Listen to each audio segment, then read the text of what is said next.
Welcome to the Coachzing Show, helping you work less, earn more, and reach more people through creative content marketing.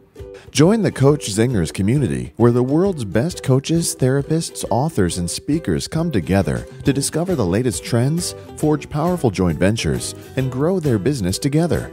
Go to coachzing.com/community to join. And now, here's your host, Doug Foresta.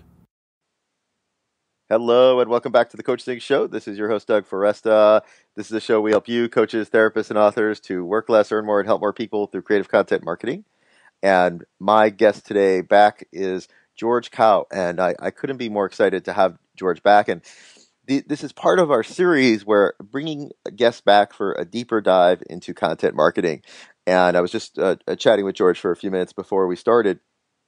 I was saying that, one of my hopes and aspirations is to inspire and motivate and hopefully give you guys the tools to go deeper with your content. And I think we can all do that. And it's something that we're trying to do here at Coachzing as well, to go deeper with our own content and make this as useful to you as it can be. So let me say a bit about George. I'll bring him right on. And by the way, we're going to be talking about three ways in which George uses content and the takeaways for you. So I know you get a lot out of this episode. Stay tuned. George Kao is an authentic livelihood coach. He's built loyal online following and a simple and lucrative business, all with an ideal work-life balance. He's the creator of content-rich podcast called Our Highest Work, which I highly recommend, which is all about spiritually based business and life success. And you can visit him at georgekao.com. That's George, Kao.com. George, thanks for coming back to the Coachzing Show. Absolutely, Doug. It's always a pleasure. Thank you. So, I'd love to start with this departure point.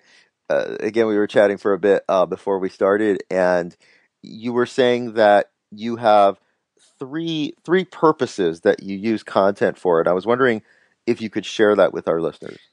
Absolutely, yeah. I love talking about this because a lot of people think, especially when it comes to content marketing, right? A lot of people think about content, as you said before we started this recording, that people think about content as commodity, or it's like they only think about content in terms of, how can it get me to be more visible to other people? How can I show up more often on social media? Or how can I produce something that goes viral and then, people find me as a result? Or how can I keep on nurturing the leads that I have, right? So they're thinking about visibility with regards to content. And I agree that is one of the three reasons for doing content is when you post stuff, when you blog, Google or other search engines will index your blog posts. And when you do YouTube videos, of course, YouTube and Google picks that up. And when you post on Facebook, of course, now has a search engine for posts, right? And so Yes. the more posts you do on Facebook, the more likely random people are going to, I should say, the more public posts you do on Facebook, the more random people are going to find you on Facebook just because of the Facebook search engine now. But that's just one of three reasons. And I feel like it's a good kind of marketing business reason, but I think there are two other, deeper reasons that make it more interesting and perhaps more sustainable and thriving for us to do content. So the second reason is exploration. I feel like content I look at my content as a way for me to explore what I'm really what's really deeply within me that wants to be expressed, that wants to be discovered, because I really, some of you may have, those of you listening probably have experienced this. When you start writing what you think you know, you find that the discovery of the new ideas come through the writing, right? Or for some of us, it's we talk out loud, right? We think out loud through our talking. And when someone interviews you, or when you are answering a question for a client, oftentimes new ideas come out, or new ways of explaining the same thing you used to say comes out because of the context of that conversation. Maybe that person you're talking to is asking you about a particular situation, or that person's background, so you kind of frame your answer in a certain way. So exploration thinking out loud, thinking through your writing and your speaking is incredibly helpful. And the more you are willing to experiment with writing your thoughts publicly or talking publicly and kind of exploring your ideas, the more you'll find your genius, I believe, because there's a certain area of our brain, our psyche, our spirit even, that gets activated when we are in a tribe and when we are in relationship. It's different from when we're writing alone in our own room without an audience. And so journaling is of course very helpful, but I really encourage everyone to think about doing some form of public journaling. Now, it doesn't have to be as raw, obviously. What I like to do, for example, is I like to post on I post social media on Google+, LinkedIn, Facebook, and Twitter. Okay, so generally those four. And the place where I get the biggest audience is Facebook, and that's where I have the most followers and friends. LinkedIn is also good when I make a LinkedIn blog post.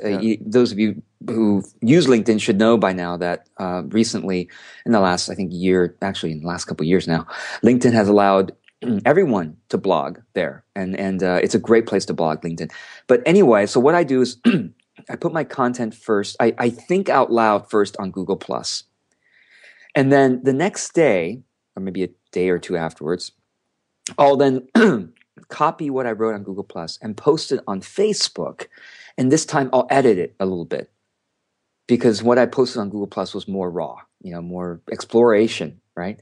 Because I feel like I get a lot less, I guess, plus ones or likes on Google Plus than I would on Facebook. And so I kind of feel like there's more people watching me on Facebook. So I want to be a little bit less raw. And so I post something a bit more edited on Facebook. And then I take the link to that Facebook posting, which some of you don't realize you can get a link to a specific Facebook posting by clicking on the timestamp of that Facebook posting. Every Facebook posting has a timestamp. When you click on that, you get a specific URL just for that posting. So I'll take that URL and then I'll tweet it out as well as and post it on LinkedIn as a status update. And then maybe a week or two later, I will then even, if it's substantial enough to be a blog post or an idea that I think, oh, that's a really cool idea, it got some good response, I will then make it into a LinkedIn blog post. I should say that this is my ideal content process. I don't always follow it as faithfully as I would like to, but it's when I have done it, I've really enjoyed it and people have enjoyed it. So that's how I kind of think out loud. And I, here's the thing about thinking out loud is that you have been thinking about your own topic much more, chances are, than your ideal audience has. Well, that's why they follow you, because they find when you write, they have aha moments. They have insights come through your writing. And to you, it often is kind of, well, duh. It's kind of obvious to you sometimes what you put out there. It's obvious to you, but for many people in your audience, it's a brilliant insight. It's maybe even life-changing. I love George, have you ever heard I forget what writer said this about, as you're saying this, it just made me think of it, the quote, "How can I know what I think until I see what I write?" Ah, brilliant. Yes. That's a great quote. I love that. Great way of really encapsulating that. Yeah. And so I really encourage you all to write your, think about your content as a process of you, really stepping into a higher level of yourself. You're always stepping into a higher level of thinking, deeper thinking, more profound thinking, or just more varied thinking. And to do it in front of your audience, who, even if it's somewhat raw, they're probably going to, some of your audience members, especially the ideal audience member, are going to love it. And what's interesting is I find that sometimes my most popular postings have been my rawest postings, the ones that I kind of just let it flow. I just have this idea, and I'm just like, I'm just gonna say what it is, and And not, it doesn't always go viral, but some of it does, and I'm really surprised. So whether you write something frequently, sometimes a lot of people a lot of successful bloggers recommend writing every day, and to publicly write every day. One popular example is Seth Godin. Right. Those of you who don't know, Seth Godin is known as probably the number one marketing blogger, number one blogger who writes about marketing in the world. And he has been writing a blog post consistently for more than 7 years, every single day. It's actually been longer than that, but I think it's a daily thing he's been doing for more than 7 years. He has something like 5,000 blog posts by now. It's not long. His daily blog posts are sometimes just 2 or 3 paragraphs, but it's his daily public exploration of his own thoughts, and he does it so faithfully. And so now we're not all at Seth Godin's level, but here's an idea. What if you publicly share your input every day? The favorite sentence you read every day. I heard about another person who tweets the favorite sentence he read every day. So share an idea you learned yesterday, or a sentence you read yesterday that was really profound. So that's a way to explore. That's a second reason for content. The third reason, it's my favorite reason, is generosity or legacy. And this is I really think about my content as how can it help people whether or not they ever pay me back. And this is so different from how most marketers, I should say, think about content. They always think about the ROI, the return on investment for the energy, the time, the money I spend putting content out there. And I think about it as the heart return or the karmic return on the investment of our energy. When I put content out there, and especially if I see that it's helped people like it, people comment on it saying it's helpful. For every person who likes something you posted on Facebook, for example, there are probably, I don't know how many. For you, it may be 3 others who saw it, who liked it, but just didn't bother to click like for whatever reason. They're not used to clicking like on Facebook, or maybe they don't want to do it for privacy reasons or whatever.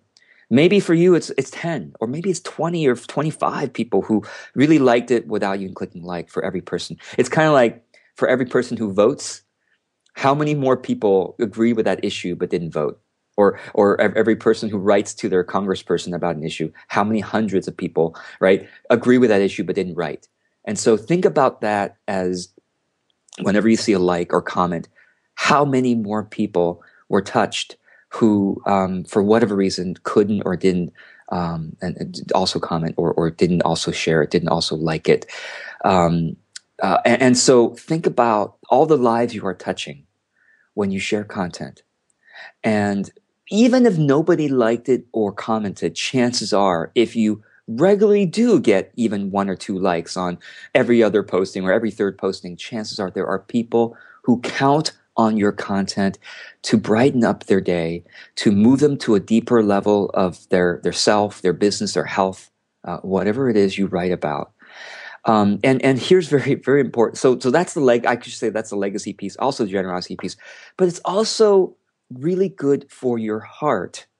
It's really good for your soul and a sense of joy in life when you see your content as generosity and as legacy, regardless of how many likes you've gotten. The metric for that, you can think about that when it comes to visibility, you can think about that when it comes to audience building, okay? Of course, you want to try to create more content that's more popular for the purpose of visibility.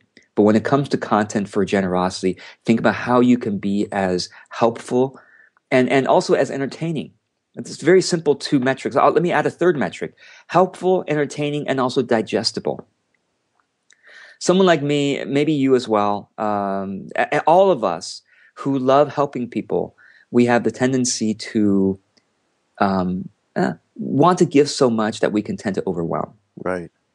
And so it's like, how can we always think about making your content more digestible, making your content more bite-sized, because chances are when it's bite-sized, it's more likely to be received and digested and therefore change someone than when it's so much. And so useful, entertaining, digestible, and that's how we can be really generous. And this is such a different way. I mean, the thing that I love about the way you do content, George, is that it's so different than what we've been taught about. You have to feed the content machine. I've Yeah. heard that one before. It's like feed the content machine, and content really as it's like content as a widget versus content as really what I take from it is content is an expression, or can be an expression and an exploration of our highest self, and one of Yes. the greatest forms of service that we can offer the world.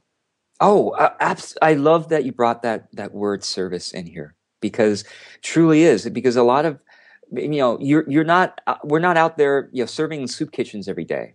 Okay. At least I don't. No, I'm Right? not either. Yeah. But guess what? Every single day you can serve in the soup kitchen called, social media. And what you're serving is uplifting, life-changing content, or at least life-changing, shifting in some subtle way. You're shifting people's mindset. And that actually sometimes has a much more profound long-term impact than, giving someone a meal. Right? Because when you feed someone a meal, you feed them for that day, but they're hungry again the next meal. When you give someone content that shifts their mindset or shifts some part of their behavior, you literally can change their life for the long term, and perhaps the lives of people who observe them, people who live with them, people who are their friends. So service is absolutely right. Thank you. I love that. The soup kitchen of social media. Yeah. And I'm not saying that, your audience is needy or whatever, but guess what? You know what? We are all in need of one another's help. Oh All my of us gosh, yeah. are. I mean, last All of night us are. it's funny, last night I was, not feeling the happiest, and kind of just Mm, and I found this post. I follow Les Brown. And mm, Les Brown had this post that he wrote, and it just really kind of hit me on this soul level, and it changed my whole evening. So mm. I know that happens. I mean, I'm sure anyone who's listening right now, you've had that experience of somebody posted something and it was just what you needed to hear, just what you needed Yes. to read. Right. And imagine if that person hadn't posted it, that you would have missed out on, right? That Yeah. you would have been helped. And so think about how you are doing that for people that may not even ever let you know. But you have to use your imagination, because really use your imagination, because you know that you've also read stuff that maybe for whatever reason you didn't click like, didn't comment or whatever, but it changed your day. It didn't perhaps change your life. Given that you also you shared the name of someone that was helpful for you, may I share a couple names of Oh, of course. people? Please do. Okay, so recently I've been following the content of Austin Kleon. His name is Austin Kleon, Austin, Kleon, Kleon. Check out his blog. Check out some of the podcasts he's been interviewed for. He's really, really inspiring guy. Shares content generously. Just two more people quickly. Yeah. Another one is Derek Sivers. Check out sivers.org, SIVERS.org. He has he doesn't blog all that often, but some of his blog posts are just life-changing. And he also has a whole series of book summaries of some of the best business books and personal development books. And he writes such great summary notes. So check out sivers.org. And the third person that has really been life-changing for me is James Altucher. Altucher is spelled Altucher. I listened to his blog, many of his blog posts. Not his blog, podcast. I listen to his podcast regularly, and his blog is also very, very good. So check those three guys out. Thank you. And of course, I want to direct listeners to check you out, because George, you have so much great free content on your site. Can you share with our listeners how they can access that? Yeah, absolutely. So I create video. I have more than 70 training videos for free on YouTube on different aspects of marketing, social media, from a more I guess, my perspective of values-oriented, heart-centered. And I also have written some blog posts. I also have a audio podcast. You can all find all that at, you know what, actually the easiest place might be ourhighestwork.com. That's kind of easier to remember. Our highestwork.com. Ourhighestwork.com. George Cobb, thank you so much for joining me again. Thank you for sharing such a beautiful perspective on content. I greatly appreciate it. It was a pleasure. Always happy to be here. Thank you. Thanks so much. And thanks everyone for listening. As always, remember that nothing you've heard here is going to make any difference in your life unless you take action. So get out there, make it happen. And the world does need your gifts. So until next time, this is Doug Foresta at the Coachzing Show. Thank you for listening to the Coachzing Show. Subscribe to us via iTunes, and please leave us a review. It helps us grow our awesome tribe. This show is brought to you by Coachzing.com's Speak to Publish book system. If your book is stuck in your head, we can help you get it out in just a dozen hours of your time. Go to Coachzing.com for more information. Have you joined the Coach Zingers community yet? You'll get exclusive access to private mastermind calls where you can get instant marketing help from industry experts. Plus, we'll help you forge deals and partnerships with other like-minded professionals. Go to Coachzing.com/community to join now.